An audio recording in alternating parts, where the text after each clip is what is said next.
जिंदगी के भिन्न रंगों को समेट कहानी का आकार देता हूँ। कुछ इसलिए ही तो कहानीकार कहलाता हूँ।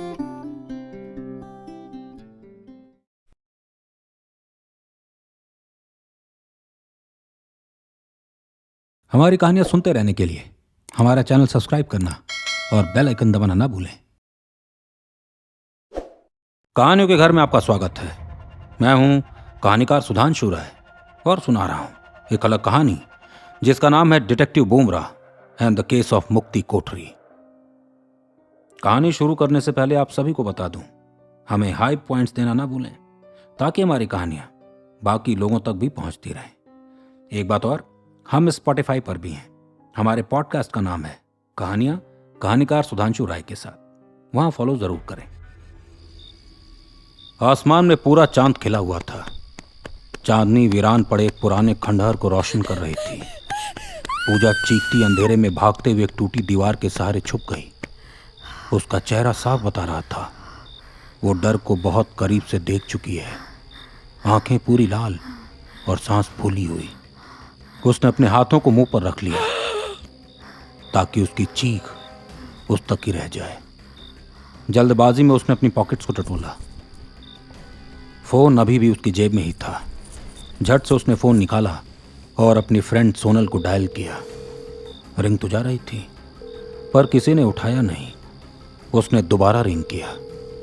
इस बार फोन तो उठा, लेकिन अजीब सी आवाज आई, जैसे सोनल कुछ बोलना चाहती हो पर बोल नहीं पा रही।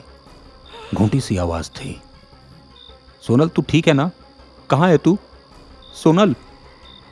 लेकिन फोन कट गया। शायद किसी ने काट दिया। अंकित, रवि और अंजुम की भी कोई खबर नहीं थी। आखिरी बार उसने सबको उस कोठरी के करीब देखा था जिसे लोग हॉन्टेड कहते थे।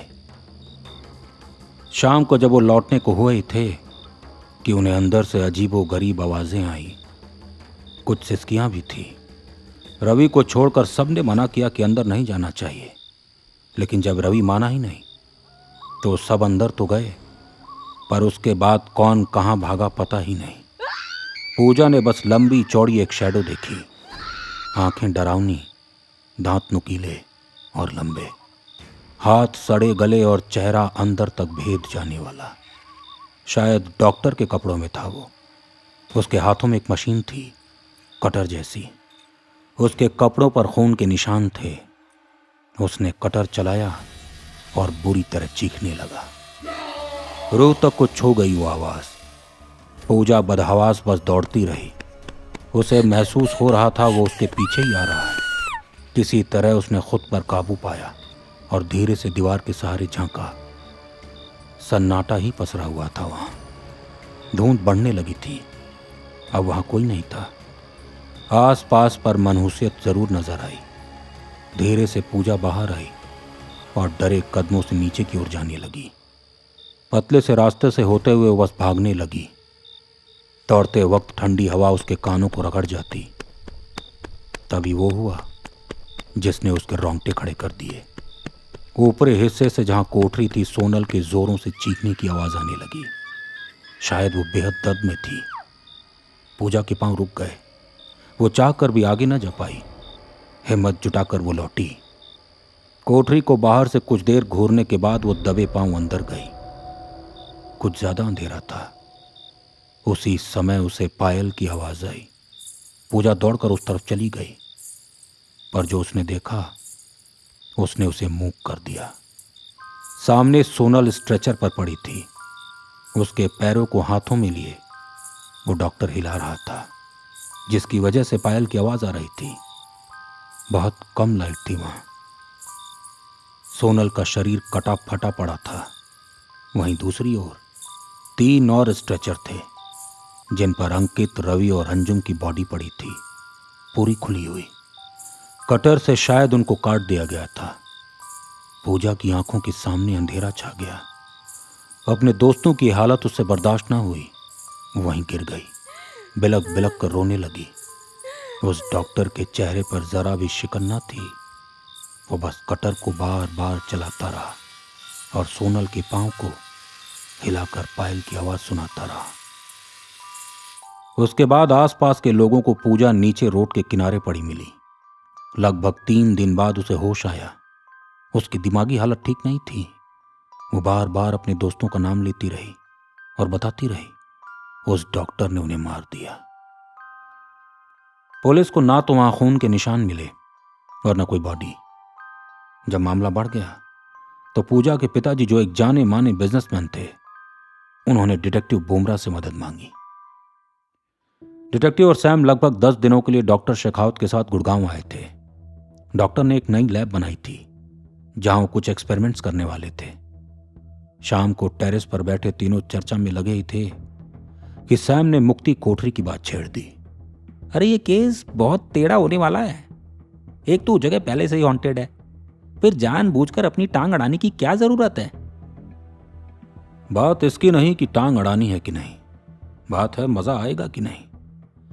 अगर पूजा जो कह रही है वो सच है तो फिर यह केस सच में इंटरेस्टिंग होगा। बुमरा सूप पीने में व्यस्त थे। अरे तुम्हें पूरी कहानी तो पता है ना? सैम जानना चाहता था। हाँ, उत्तराखंड के लोहा घाट की काफी चर्चित कहानी है मुक्ति कोठरी। कहा जाता है ब्रिटिश एरा में अंग्रेज रहते थे वहां, और जब वो गए तो वहां कोई डॉक्टर मॉरिस आया।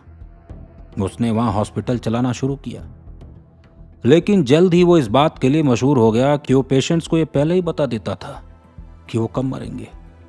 लोग आश्चर्य में थे, लेकिन जल्द ही खुलासा हुआ कि वो अपनी बात सच साबित करने के लिए पेशेंट्स को एक कोठरी में ले जाकर मार देता था, जिसे मुक्ति कोठरी कहते हैं। वहां से आत्मा को शरीर से मुक्ति तो मिल जाती, लेकिन इस संसार से नहीं। लोगों की माने तो उन सबको जिनको उस डॉक्टर ने मारा, उनकी आत्माएं आज भी वहां भटकती हैं। भारत के सबसे खतरनाक और डरावने हॉन्टेड प्लेसेस में से एक है वो जगह। डिटेक्टिव के चेहरे को सैम ने पढ़ लिया। वो इस केस को लेने के लिए एक्साइटेड थे, और अगर बात सच हुई तो शेखावत दोनों की बात काफी देर से सुन रहे थे। सच हुई तो इस केस को सॉल्व कर देंगे, बुमरा मुस्कुरा दिए। 2 दिन बाद डिटेक्टिव बुमरा, सैम और डॉक्टर शेखावत मुक्ति कोठरी पहुंच गए। कहते हैं ऐसी जगहें खुद ही अपना परिचय दे देती हैं, उनको जानने की जरूरत नहीं पड़ती। शाम के 5 बजे होंगे। देखो, अगर इस जगह से दिन वही निकल लें तो ठीक होगा। सैम एक पेड़ के करीब खड़ा हो गया। थोड़ी देर रुकते हैं, ये जगह खुलकर सामने आ जाएगी। बुमरा जाने को तैयार ना थे। हाँ ठीक है, कौन सा मंदिर जा रहे हैं? बाहर ही तो रहना है हमें आज, क्योंकि बिना तैयारी के जाना मतलब मौत को न्योता देना है। डॉक्टर शेखावत जानते थे कि वो जगह आम नहीं है। सूरज ढलते ही वो जगह मानो अंधकार के अधीन हो गई। खामोशी ने उन्हें ऐसे घेरा मानो रूह को अब टटोल कर ही मानेगी। तुम्हें क्या लगता है, हमें कुछ महसूस होगा? डिटेक्टिव ने सैम की ओर देखा।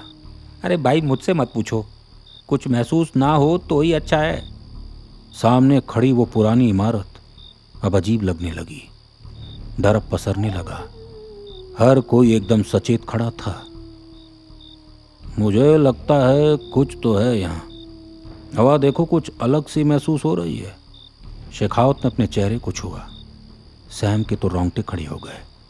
अरे अब तुम दोनों ज्ञान मत दो, मुझे ही पता है ये जगह हॉन्टेड है, तो कुछ तो होगा ना। कोहरा बढ़ने लगा। ठंड अब करीब से महसूस होने लगी। कुछ पल और बीते, लेकिन सिर्फ सन्नाटे के अतिरिक्त कुछ महसूस हुआ ही नहीं। चलो भाई, अब कल आएंगे। सैम आगे बढ़ने लगा। डिटेक्टिव और डॉक्टर भी चल दिए। तभी भीतर से एक आवाज आई, जैसे कोई कटर चला रहा हो। तीनों के होश उड़ गए। सैम तो बुत सा बन गया। डिटेक्टिव और डॉक्टर के चेहरे भी साफ बता रहे थे कुछ अनहोनी होने वाली है। क्या है मुक्ति कोठरी का रहस्य? क्या पूजा ने जो देखा वो सच था? क्या डिटेक्टिव बुमरा इस केस को सॉल्व कर पाएंगे? सुनाऊंगा आगे की कहानी भाग 2 में। मित्रों, याद रहे हमारी कहानियों को हाई पॉइंट्स जरूर देते रहें, ताकि हमारी कहानियाँ बाकी लोगों तक भी पहुँचती रहें। आपको बता दूं, हम स्पॉटिफाई पर भी हैं। हमारे चैनल का नाम है कहानियाँ कहानीकार सुधांशु राय के साथ। हम स्पॉटिफाई पर ट्रेंड भी कर रहे हैं। आप मुझे वहाँ पर आकर फॉलो कर सकते हैं और कहानियों को वहाँ भी सुन सकते हैं। मित्रों, यदि ये कहानी आपको पसंद आई तो हमारे चैनल को सब्सक्राइब करना और बेल आइकन दबाना ना भूलें।